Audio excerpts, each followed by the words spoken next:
Thank you so much. I am so happy to be back here in Florence.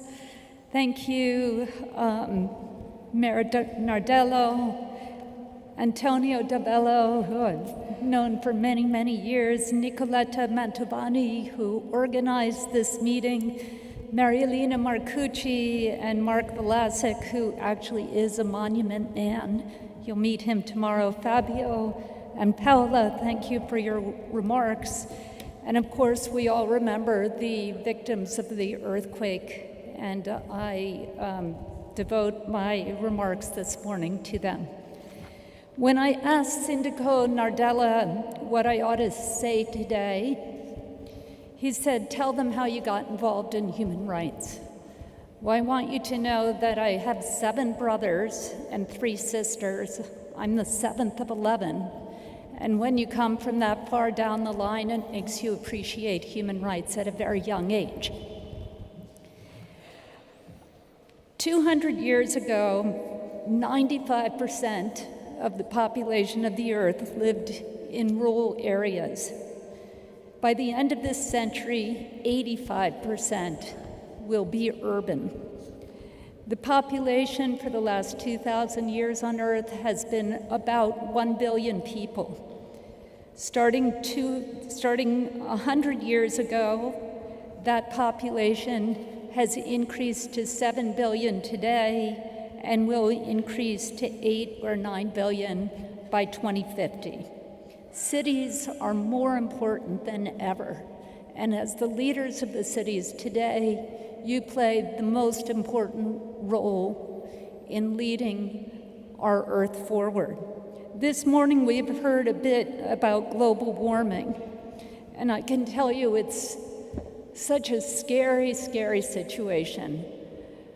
100 years ago, between now and 100 years ago, the world's temperature has increased by 1.1%.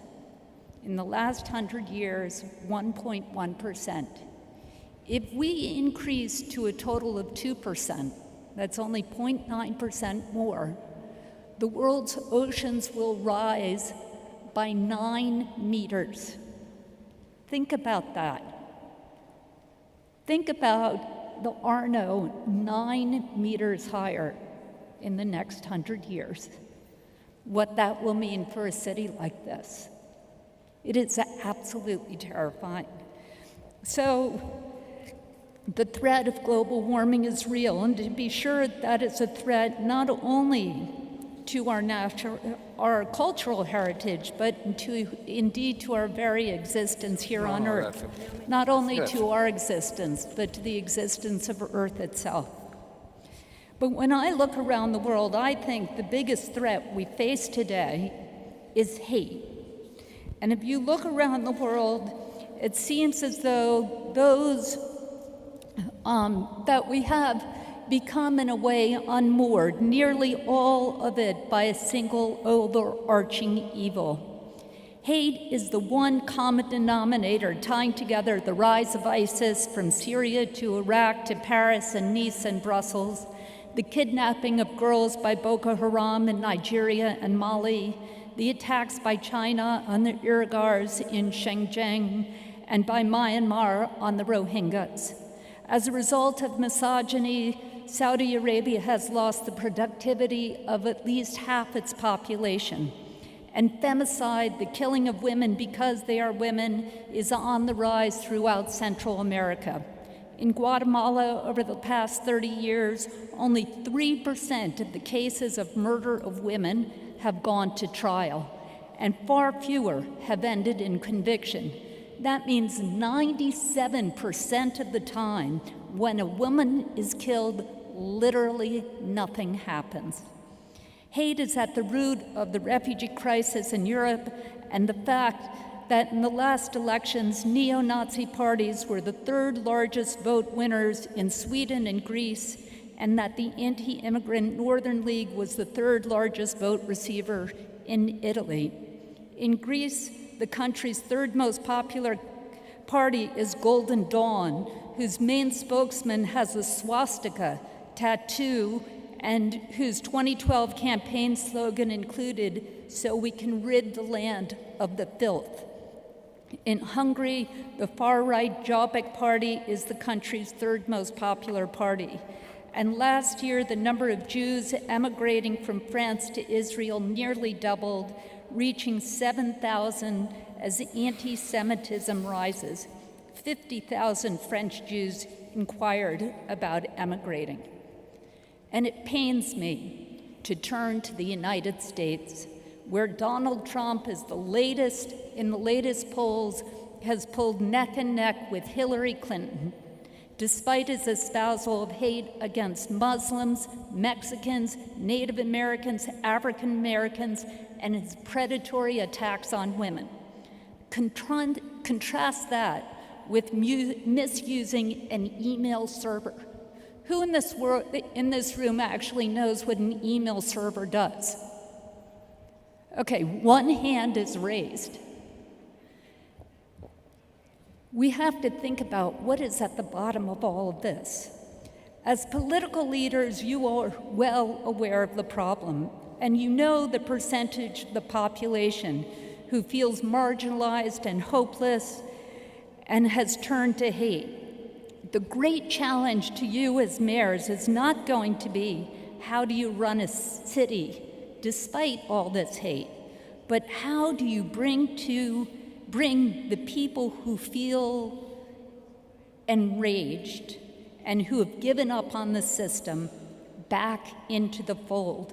How do you make them feel they have a stake in democracy and a place at the table while addressing the hate and the policy implications of that hate head on?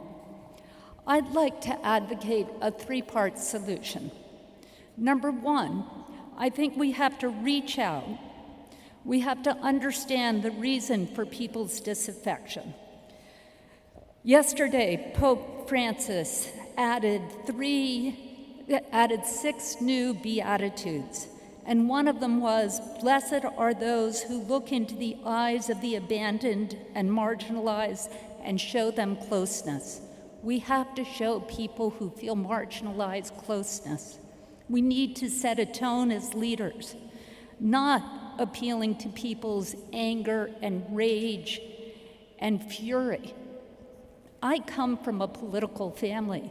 Everybody knows that's the easiest, simplest way to get elected, is to appeal to people's anger and hatred.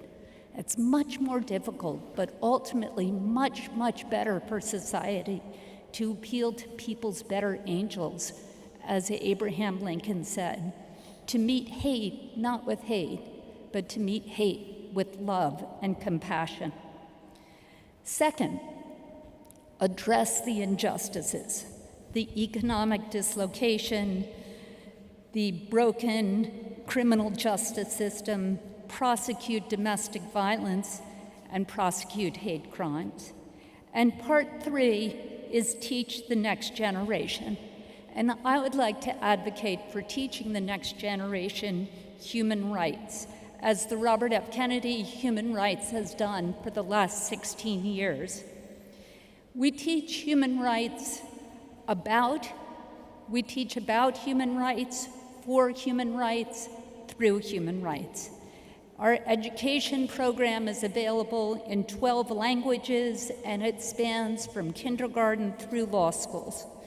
And we do this through telling the stories of the great human rights heroes.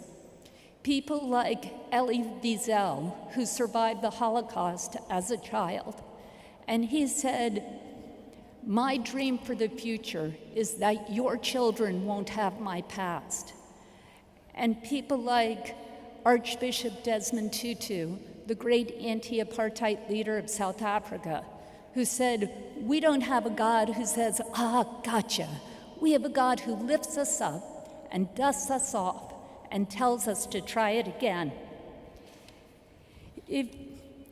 In the world of human rights that I've been working in for the last 35 years, we see sort of 3 groups of defenders. So the vast majority of human rights defenders come from a marginalized group, and they stand up with their community against the oppressor.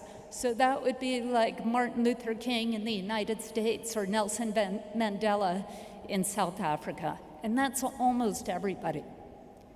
The second group of human rights defenders are Defenders Without Borders.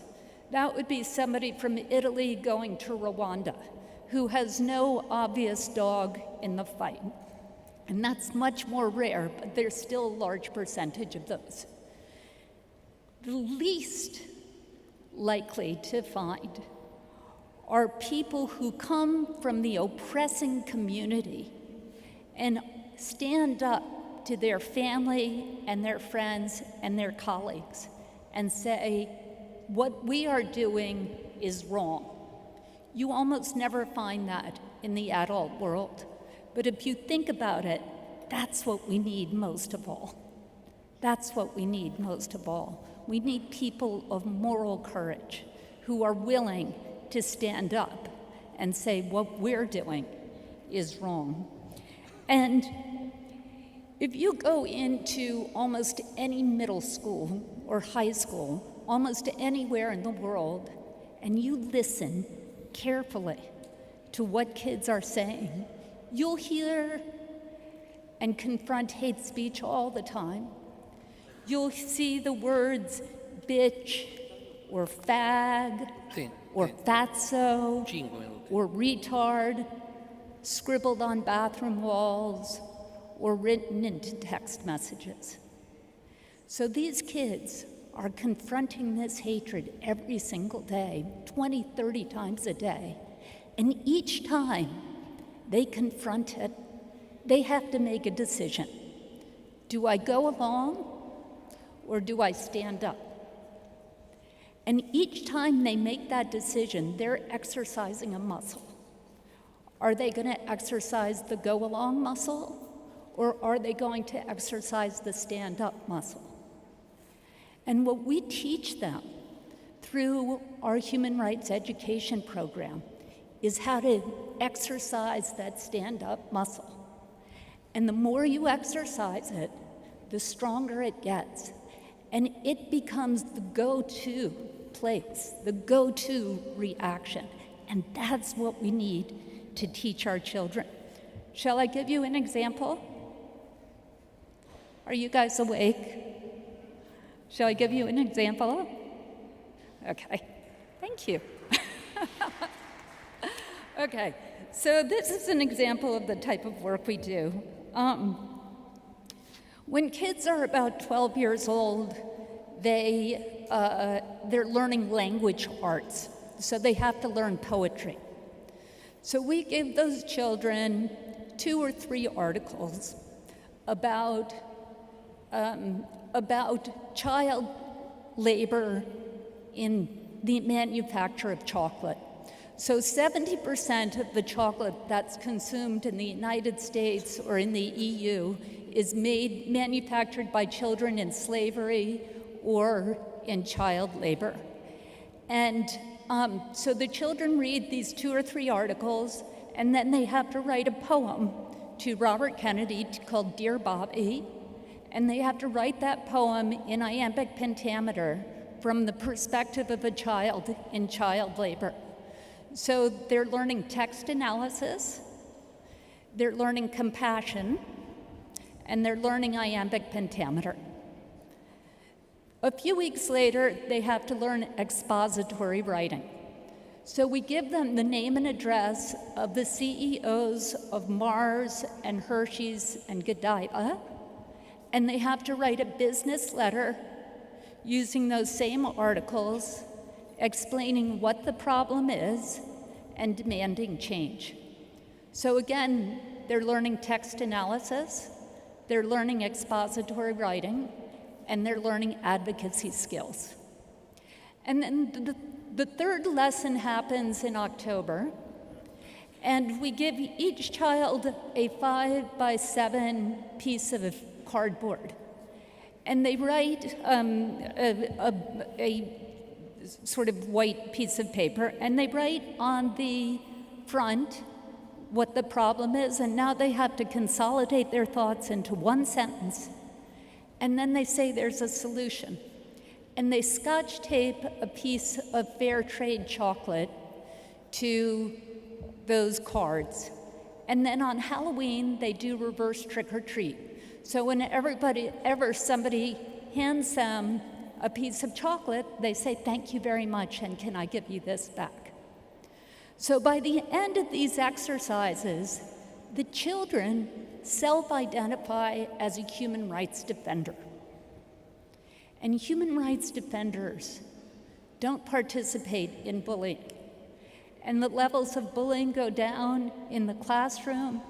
The number one reason for truancy is because of bullying. So bullying goes down, truancy stops, kids come back to school, and as a result, their grade point averages go up because they're suddenly in school. But this is a curriculum that the core of it is teaching kids how to create change. And that's what we need in our classrooms today. And if anybody here would be interested, we would love to bring it to your cities.